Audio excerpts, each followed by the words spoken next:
네, 경제 성장률이 0%대로 떨어진다면 대학문을 나서는 젊은이들은 아마도 일자리를 구하지 못할 겁니다. 마이너스로 추락하면 있는 일자리도 사라지겠죠. 한국개발연구원 KDI가 10여 년 후 우리한테 벌어질 수 있다고 경고했습니다. 잠재 성장률 0%대 추락, 얼마나 심각한 일인지 그리고 해법은 없는지 토론해 보겠습니다. 주원 현대경제연구원 경제연구실장 최우진 고려대 국제학부 교수 나오셨습니다. 어서 오세요. 네, 안녕하십니까. 잠재 성장률이 0%대로 떨어진다. 정말 심각한 경고를 KDI가 울렸는데요. 경고가 나오기 전 실제 우리 경제 상황이 아주 안 좋습니다. 지금 내수가 어려운데 수출도 이달 들어서 이게 관세 타격 같은데요. 급격하게 줄었다는 통계가 발표됐죠. 주원 실장님, 수출 네. 5월 얼마나 지금 줄었습니까? 이제 속보치로 이제 관세청에서 발표되는 건데 5월 1일에서 10일 사이거든요. 열흘간에 이제 작년 5월에서 1일에서 10일 사이에 이제 수출을 비교를 했는데 네. 한 23.8%가 줄었거든요. 예. 근데 이제 조업일수 5월 초를 우리가 이제 생각해 보면 어린이날 있었고 그다음에 그 석가탄신일, 그렇죠. 대체공휴일도 그렇죠. 있었고 해서 조업일수가 원래 작년 1일에서 10일까지는 6.5일이었는데 요번에 5일입니다. 비율로 보니까 딱 23%가 줄었더라고요. 조업일수가. 일하는 시간이. 그러니까 전체 수출 증가율하고는 거의 맞죠. 23.8% 우리 수출이 줄었으니까. 네.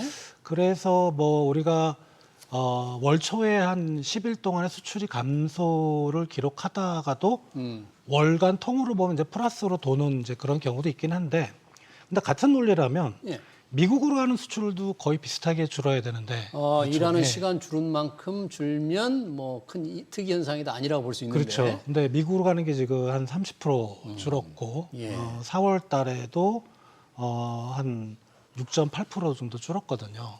그러니까 이거는 관세 영향이 미국으로 가는 건 분명히 나타나고 있는 거고요. 전반적으로는 품목별로든지 자동차 같은 게 좀 안 좋고 뚜렷하죠. 예, 미국으로 가는 수출 비중이 높으니까 대신 예. 반도체는 좋고 아무튼 우리 수출 경기는 분명히 4월부터는 좀 꺾여 내려가는 모습이다 이렇게 생각이 됩니다. 네, 5월 초 아직 1일부터 10일까지니까 잠시 전체 한 달은 아니에요. 그리고 5월 초에 연휴가 많아서 정확한 분석이 어렵습니다만 미중 관세 전쟁의 여파를 받고 있다. 우리 경제에 나타나고 있다는 겁니다. 이것도 심각한데 더 걱정스러운 게 KDI의 잠재 성장률 경고입니다. 2040년대 0%대로 떨어진다.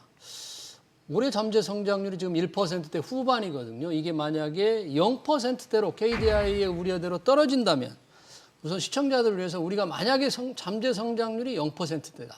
그러니까 경제 성장률이 한 0%로 떨어지면 우리 경제가 좀 어떤 모습으로 바뀌는 걸까요? 이제 그러니까 잠재 성장률이 이제 0%대로 떨어진다고 하는 것은 이제 지금 초일류 대기업으로 성장한 글로벌 시장에서 경쟁력이 있는 기업들이 어느 정도 경쟁력을 잃어가는 모습을 보이고 예. 그에 따라서 파급되는 다른 제조업들 그리고 내수의 수요가 줄어들면서 전체적으로 내수의 수요가 감소하고 이에 따라서 그 활력이 떨어지고 경직적인 노동시장 구조가 그대로 유지되는 상황 하에서는 기존의 고령화된 그 노동 인구가 퇴출하지 못하고 신규 진입이 굉장히 어려워지는 다시 말해서 청년 실업이 마치 저성장 국면을 예전부터 맞이하고 있었던 그 남부 유럽 국가들과 같이 점차 높아지는 방향으로 가는 전체적으로 활력이 굉장히 저하된 그런 모습을 상정하실 수 있을 것 같습니다. 청년 실업률이 20%, 30% 이렇게 되는 겁니까? 그러니까 그렇게 프로젝션하기는 지금으로서는 좀 쉽지는 않은데요. 근데 그런 방향성으로 가게 될 것이라는 것은 어느 정도 정해진 수순이 되지 않을까 그런 생각은 들고 있습니다. 네, 소름 끼칩니다. 젊은이들이 일자리를 구하지 못하는 상황 쪽으로 이렇게 지금 나빠진다 그러는 건데 KDI는 2040년대 후반에는 마이너스 성장률이 될 수도 있다 이렇게 전망을 했거든요. 잠재 성장률이 마이너스 떨어진다. 근데 이유가 있을 텐데 KDI 분석은 어떤 걸 근거로 이렇게 우리 암울하게 본 거예요? 핵심은 이제 일할 사람이 없다는 거죠. 그러니까 우리가 일할 사람의 기준을 보통 생산 가능 인구라고 잡는데 예. 그게 연령으로는 15세에서 64세 정도거든요. 예. 그게 이제 전체 인구에서 차지하는 비중이 확 떨어진다. 왜냐하면 우리가 그게 계산이 간단하거든요. 지금 그 출산율을 보면 알거든요. 출산율이 뭐 예. 0.7명 그렇죠. 이제 그 사람들이 이제 2040년대에는 주력 그 15세 이상 인구로 들어가니까. 근데 그게 이제 가장 KDI의 핵심인 것 같고요. 뭐 그거 외에도 뭐 TFP라 그래서 요소 생산성. 그러니까 그건 뭡니까? 요소 생산성. 경제 성장이라고 하면 우리가 이제 생산을 얼마나 하냐는 건데 예. 생산할 때 우리가 투입하는 생산 요소를 말씀드렸던 인구, 노동, 노동. 그리고 자본, 자본. 쉽게 말하면 투자. 예. 그거 외에 설명할 수 없는 부분을 우리가 총 요소 생산성이라고 하는데 여기에는 뭐 여러 가지가 들어갑니다. 뭐 기술 진보도 있을 수 있고 예. 사회 시스템이 얼마나 효율적으로 돌아가느냐. 뭐 R&D 투자도 거기 분명히 들어가는 거고 이제 그런 쪽의 시나리오에 따라서 이제 비관적인 시나리오일 경우 2040년대에 잠재 성장률이 마이너스 0.3이다. 예. 예. 그렇게 전망을 하는 건데 예. 이게 그 2040년대 예를 들어 이제 2041년에서 2050년에 10년 동안인데 예. 성장률이 마이너스가 나온다는 거는 우리가 상상하기 어렵죠. 그러니까 우리가 마이너스가 나왔던 케이스가 예. 1960년 이후로 딱 3번밖에 없습니다. 3번 언제 예. 언제요? 오일 쇼크, 오일 쇼크. 외환위기, 코로나 위기. 아. 금융위기 때도 마이너스는 안 났거든요. 네. 그때 고해를 생각을 해보면 예. 뭐 80년, 98년, 대충 2020년인데 네. 상당히 경제가 어려웠죠. 네. 예. 뭐 자영업들이 막 도산하고 기업들이 쓰러지고 그런 상황을 10년 동안 그때는 80년 뭐 98년 한 해만 버티면 됐는데 예. 10년 동안 버텨야 된다는 거죠. 어. 그러니까 상당히 좀 무시무시한 그런 전망입니다. 예, 무시무시한 전망이다. 이 전망의 근거가 여러 가지로 이제 나름 치밀한 분석을 토대로 나온 것 같은데 우리 최 교수님 보시기에는 어떻습니까? 이 정도 떨어지면 이걸 돌릴 만한 뭐 대책이 있어야 될 텐데 지금으로 봐서는 현재의 상태가 그대로 간다면 이렇게 나빠진다 그런 겁니까, KDI는? 예, 그 딱 말씀하신 지점에서 그 노동 투입 자체가 이제 줄어드는 과정에서 이제 인구 구조가 어느 정도 이미 나와 있기 때문에 지금 노동 이제 생산 가능 연령이 줄어드는 모습은 대략 앞으로 20년 후가 어떻게 될지를 이제 상정할 수 있지 않겠습니까? 인구가 현재 줄어드는 거는 이제 예상대로 간다고 본다. 예, 이거죠? 예상대로 간다고 봤을 때 네. 한 7년 정도부터는 노동 투입 자체가 이제 마이너스로 돌아서고 그리고 30년, 40년에는 이제 그 완연하게 이제 마이너스 0.4 퍼센티지 포인트를 추정을 하고 있더라고요. 근데 그러니까 주원 실장님께서 말씀하셨듯이 이렇게 생산 요소가 줄어든다 하더라도 투입되는 생산 요소를 효율적으로 활용할 수 있다면 설명하신 것 같이 총 고정 요소 생산성이 받쳐준다면 성장률이 그렇게까지 떨어지지 않을 수도 있는데 예. 지금 지난 20년간의 추세를 보면은 완연하게 하락하고 있는 추세이기는 하거든요. 그리고 지금 KDI의 추정에서도 이제 기준 시나리오로 잡고 있는 그 요소 생산성의 증가가 0.6 퍼센티지 포인트, 즉 지금과 동일한 수준이 유지된다면이라고 가정을 하고 있더라고요. 예. 그래서 그냥 그 묻지도 따지지도 않고 추세만 봤을 때 기준 시나리오 자체도 사실은 낙관적인 시나리오일 수도 있습니다. 기존 시나리오도 낙관적인 예. 수준이다. 그냥 자대고 선 그어서 내리면 그 마이너스 성장을 하는 시기가 2040년보다 빨리 올 수도 있습니다. 더. 그 만드신 분도 알고 있을 겁니다. 저 예. 추정한 분들도. 지금 나온 것도 당초 생각했던 것보다는 빨라진 건데 마이너스라든지 0%대가 실제로 더 빨라질 수 있을 수 있다. 참 걱정인데요. 저출생 고령화로 인구 투입 인구가 준다고 했는데 그럼 자본을 더 늘리면 조금은 올릴 수 있을 텐데 그것도 조금 현실적으로 뭐 쉽지 않다 이런 가정을 깔고 있는 건가요?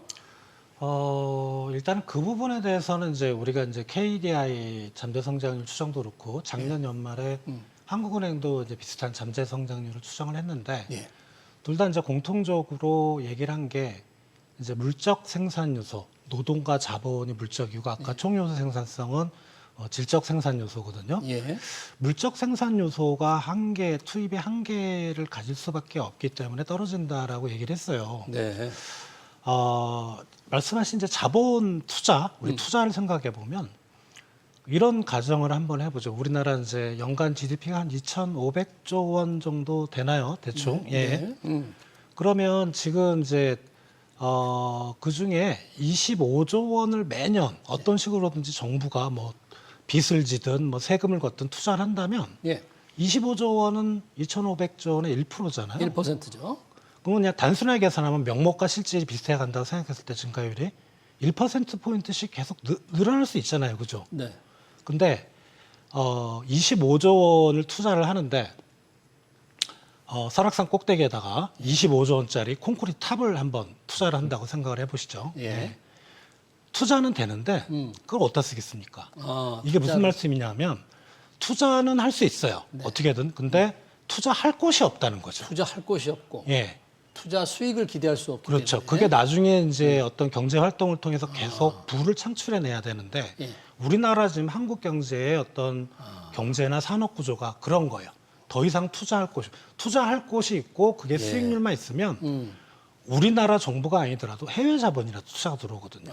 그렇군요. 그게 사실은 핵심인 거죠. 그래서 네. 뭐 노동이나 자본 자체가 주는 것도 문제지만 결국은 우리나라의 노동 투입이나 자본 투입을 할 수 있을 만한 그런 모티브, 동기를 가진 산업 섹터가 없다라는 거죠. 네. 그게 결국은 잠재 성장률이 떨어지는 핵심이라고 생각이 됩니다. 그러네요. 투자할 곳이 없다. 그러니까 자본이 많아도 투자를 할 유인이 없다는 거죠. 수익률이 예상이 돼야 2, 3%더 수익을 얻을 수 있어야 자본을 동원할 텐데 뭐 자본도 공짜가 아니니까 어디서 뭐 빌려오든지 뭐 해야 되니까요. 수익이 안 되면 투자를 할 수가 없는 거네요. 지금 늘 얘기하는 게 일본의 잃어버린 30년이다. 일본이 2000년, 1990년대 후반부터 시작된 잃어버린 30년 얘기를 하는데 이러면 우리도 똑같이 가는 겁니까 지금 이런 상태라면? 예, 거의 정말 유사한 모습들이 많이 보이고 예. 이제 고령화가 진행되면서 그 노동 투입 인구 자체가 이제 줄어드는 상황에서 그 생산성이 하락하고 있고 그리고 뭐 재정 그 적자 기조를 유지하고 있는 모습이 이제 90년대 일본일 텐데요. 예. 지금 우리 경제와 대입을 해봐도 크게 다른 모습은 아니고 당시 이제 90년대 일본의 이제 성장률이 90년대부터 대략 2000년 초중반까지 1%대를 유지를 했고 1%. 예, 네. 그리고 아까 얘기했던 총 그 요소 생산성이 대략 0.5%포인트 포인트였거든요. 예. 그러면 지금 우리 모습과 뭐 크게 다르지 않습니다. 크게 네. 다르지 않고 그 여러 가지 이제 우려되는 점들이 굉장히 많은데 딱 이제 주원 실장님께서 말씀하신 그 부분 그 당시 일본에 이제 많이 얘기되지 않았던 부분들 중에 하나가 예. 그 와타나베 부인이라고 와타나베 부인. 예. 이게 뭐죠? 낮아지는 자국의 생산성에 따라서 고령화되는 그 인구 구조가 저축하는 수요가 그 자국의 투자로 귀결되지 않고 해외 투자로 나갔던 경험이 해외로 있거든요. 투자를 한다. 예. 자국에는 일본에는 투자를 안 하고. 예, 그때 시작이었습니다. 예. 그래서 그 모습이 지금 우리나라 서학 개미와 어떻게 보면은 비슷한 결입니다. 그래서 오.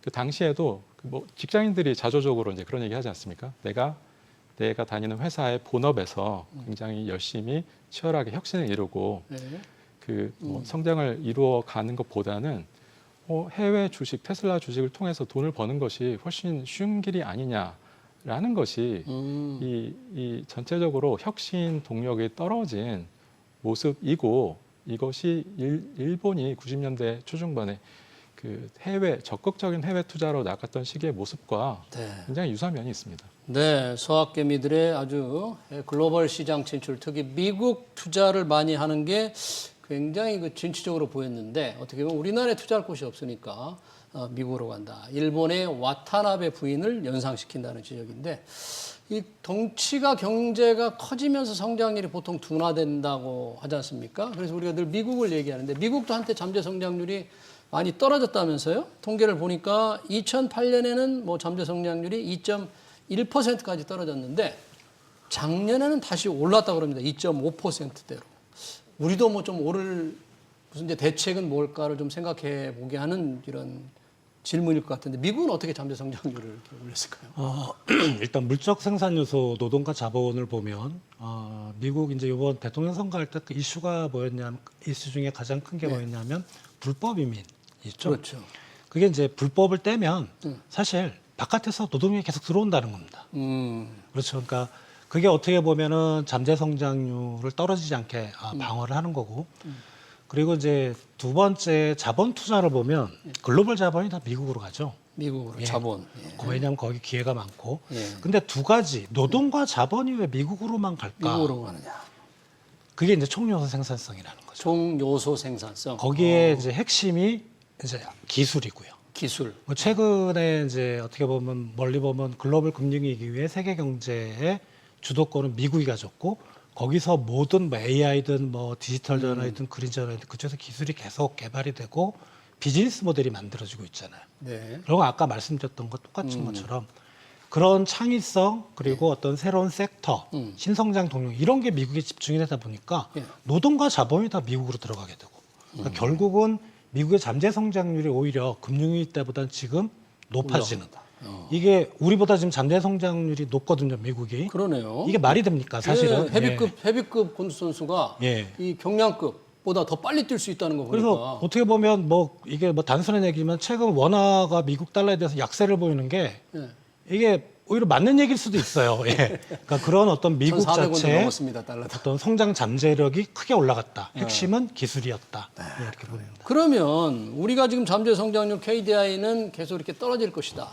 2040년대 0%대, 40년대 후반 마이너스를 우려했는데 어떻게 하면 어떤 대책을 통해서 우리는 이 잠재 성장률을 높일 수 있을까? 이렇게 바라만 보고 있으면 안 되잖아요. 높일 수 있는 대책도 마련해야 되고 시행을 해야 되는데 어떻게 하면 높일 수 있습니까? 예, 그러니까 잠재 성장률이 하락하는 것을 막기 위한 정답들은 사실은 뭐 다 나와 있고, 다 나와 있어요. 앵커님께서도 너무 다 잘 아실 테고, 예. 그 KDI가 얘기하는 부분, 뭐 저도 동의를 하는 부분인데, 그 노동시장 개혁 그리고 노동시장 개혁. 노동시장 개혁, 예. 그 교육 그리고 연금, 기업의 혁신 활동을 할 수 있는 상황을 만들어주는 이러한 그 정답지들이 이미 다 나와 있지 않습니까? 답은 다 나와 있다. 다 나와 있고 그 뭐 노동시장 뭐 너무나도 여러 번 얘기가 됐지만 그 연공 서열 위주의 경제적인 노동시장이 새로운 신규 인력의 진입을 막고 원활한 그 노동의 재배치를 막고 있기 때문에 특히 이제 고령화가 더 진행되면서 이런 부분들이 더 문제가 될 테고요. 네, 연수만 차면 임금이 자동적으로 올라가는 거를 바꿔야 된다 그런 얘기잖아요. 예, 그리고 뭐 이중구조, 뭐 너무 많이 얘기되었지만, 이중구조. 예, 정규직과 비정규직의 칸막이로 나뉘어서 노동이 유연하게 조정되지 못하는 그런 모습들, 이런 정답지들이 이렇게 너무 많이 나와 있는데요. 그러니까 제가 지금 시점에서 이제 그렇게 생각을 해보면 이 어떠한 대책을 우선순위를 갖고 시행하느냐보다는 이러한 그 새로운 개혁을 실행할 수 있는 역량이 가장 중요하지 않을까. 역량. 예. 그러니까 예를 들어서 뭐 당장 주원 실장님 말씀하셨던 외국인 노동자 수급만 해도 곧 저희가 맞닥뜨릴 미래일 텐데 이러한 외국인 노동자들의 문제를 어떻게 해결할 것인가. 기존에 우리가 갖고 우리의 그 블루컬러 워커들을 어떻게 할 것인가. 이거는 이제 사실 이제 경제 정책의 문제라기보다는 예. 그 정치, 경제, 사회를 다 아우르는 우리 사회가 우리 공동체가 이제 구성원을 설득하고 어떻게 이것을 실행하느냐, 그러니까 리더십의 문제로 귀결이 되고 있다고 생각을 합니다. 예. 해답은 다 나와 있는데 잠재 성장률이 마이너스로 떨어지는 이 끔찍한 미래를 막고 바꿀 수 있는 해답은 다 나와 있다. 알고 있다는 거예요. 근데 지금 실천을 못하는 실천의 문제다. 정말 어떻게 해야 될지 모르겠습니다. 만약에 성장률이 잠재 성장률 정도로 계속 떨어진다면 우리가 이제 뭐 경기 부양 관련해서 좀 통화 정책이라는 것도 있고 재정 정책이라는 거 있을 텐데 그럼 통화 정책은 조금 금리도 성장률에 근접해서 좀 낮아질 거잖아요. 그럼 통화 정책을 쓸 수 있는 수단이 좀 사라지는 건가요? 어떻게 되나요, 통화 정책? KDI가 이제 이번에 잠재 성장률 보고서를 이제 좀 하고 마지막에 이제 어떤 정책적인 시사점에 그 부분을 이제 언급을 했는데, 요 전에 이제 한은 총재가 아마 한두 달 전에 그런 얘기를 했죠. 우리나라 명목금리가 제로로 가면 우리도 미국처럼 양적 완화를 할 필요가 있다. 양적 완화. 그러니까 예. 금리를 제로금리가 더 떨어뜨리지 못하는데 경기는 띄워야 됐고 그러니까 이제 국채를 시장에서 매입을 하고 돈을 푼다는 얘기죠. 예. 예.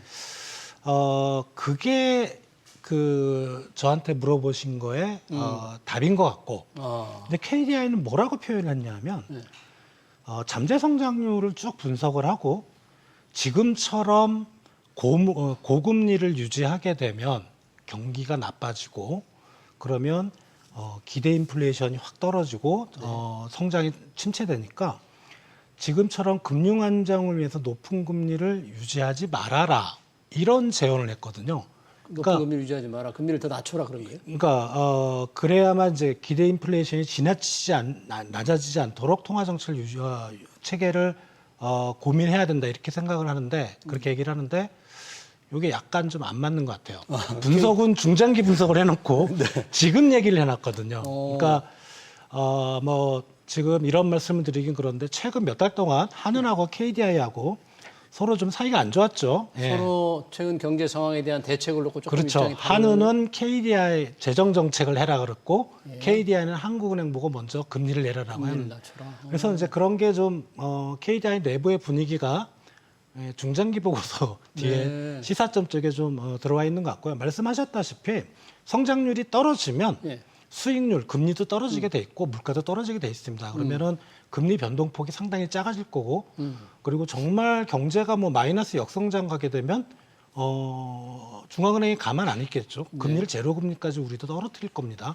근데 그 다음서부터는 대책이 없는데 그 대책에 대해서는 이제 한은 총재님이 네. 양적 완화라는 미국 스타일의 이제 그거를 언급을 하셨던 것 같아요. 네, 그러네요. 통화 정책에 대해서는 조금은 그간에 이제 한국은행과 KDI 간에 약간의 이견이 있었기 때문에 전망이 조금 이렇게 엇갈린 것 같다.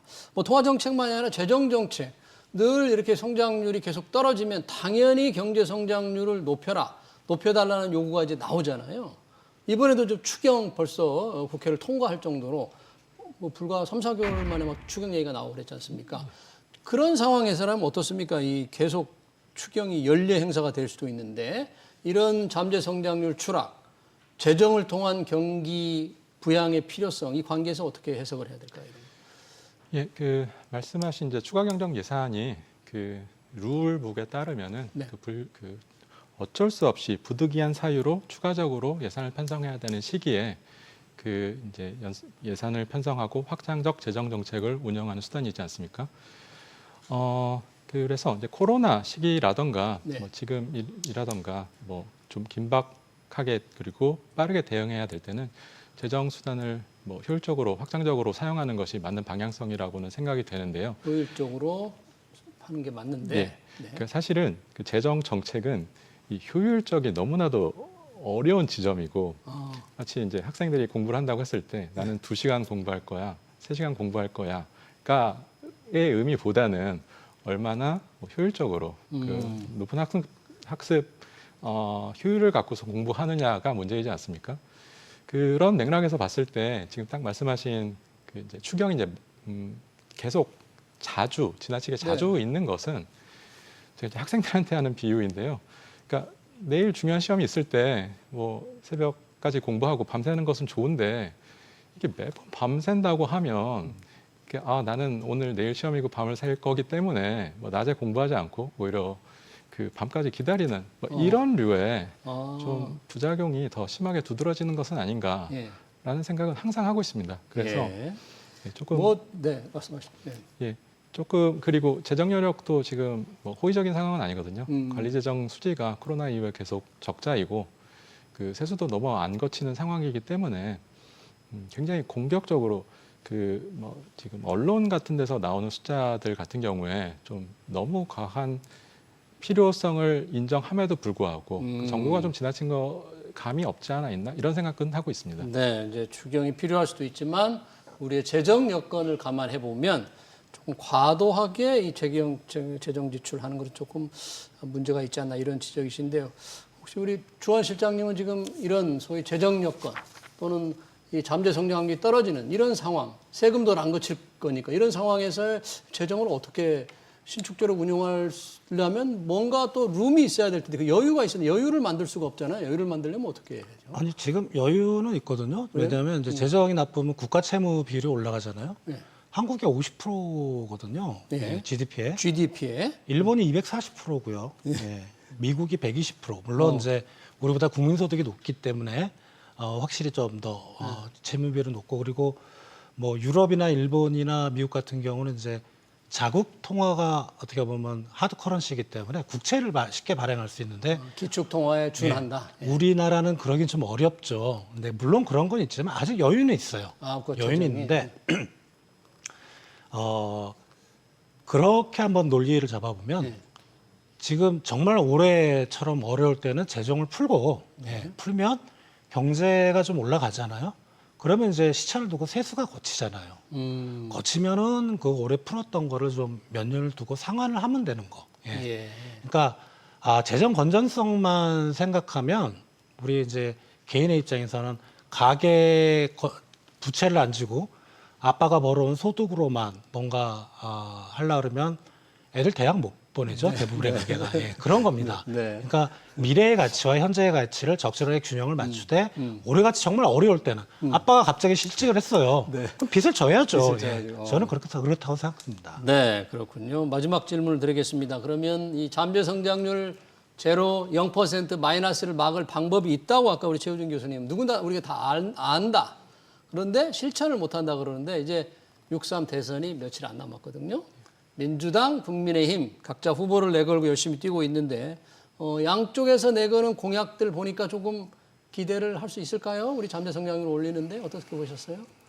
예, 아까 말씀드렸다시피 지금 나오는 대책들이 다 나름대로의 논리들이 있고 그리고 기대할 부분들이 있기 때문에 저는 긍정적으로 기대를 하고 있는데요. 거기에 얹어서 이제 제가 한 가지만 더 좀 강조하고 싶은 지점은 그러니까 자본시장이라는 거에 대한 태도가 우리나라가 너무 극단적이어서 자본이 아까도 말씀드렸다시피 자본이 이제 생산 요소 있지 않습니까?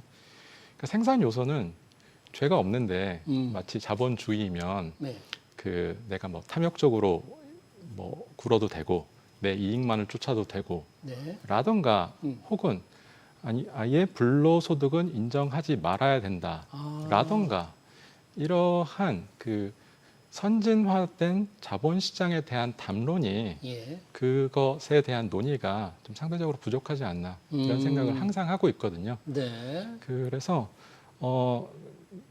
건강하고 선진화된 중산층이 마주하는 자본시장 그리고 이러한 자본시장에서 일어나는 마치 테슬라라든가 미국의 기업 혁신을 일으킬 수 있는 자본시장에 대한 담론이 이 정치권에서도 조금 더 나오면 좋겠다 이런 생각을 항상 자본에 하고 있습니다. 대한 좀 극단적인 생각보다는 건강한 자본시장이 좀 필요하겠다. 혹시 조원 실장님 짧게 좀 이 부분에 대해서 양쪽 당에 대해서 아직 이제 다 공약이 나온 건 아닌데 공통으로 돌아가는 게 AI 같은 신산업 육성을 들었더라고요. 그러니까 이거는 아까 잠재 성장을 말씀드릴 때 노동 자본 투입도 중요하지만 새로운 섹터가 성장을 해야 된다는 거거든요. 그래서 양당 모두 그런 점에서 분명히 인식하고 있다. 이거는 이제 긍정적으로 좀 평가가 됩니다. 네, 잘 알겠습니다.